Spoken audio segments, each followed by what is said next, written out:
दलित आणि सामाजिक चळवळीतील आक्रमक अभ्यासू आणि युवकांमध्ये प्रचंड प्रभाव असलेले नेतृत्व सोहन लोंढे यांचे आज पहाटे दुःख निधन झाले।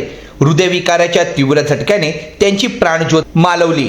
त्यांच्या अकाली जाण्याने दलित सामाजिक आणि युवक चळवळीत मोठी पोकळी निर्माण झाली आहे। डेमोक्रॅटिक पार्टी ऑफ इंडियाच्या युवक आघाडीचे प्रदेशाध्यक्ष म्हणून त्यांनी दलित हक्क, सामाजिक न्याय आणि समतेसाठी सातत्याने संघर्ष केला। मराठा आरक्षणाच्या मागणीसाठी त्यांनी ठाम आणि आग्रही भूमिका घेत विविध आंदोलनांमध्ये सक्रिय सहभाग नोंदवला होता।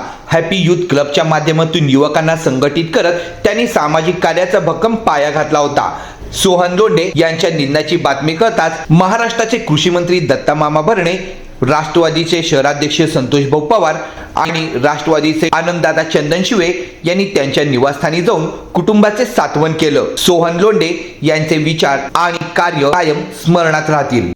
काय नाही होता कुणाचं बी रात्रभर जागणे, हे करणे ते करणे, लग्न नाही ना।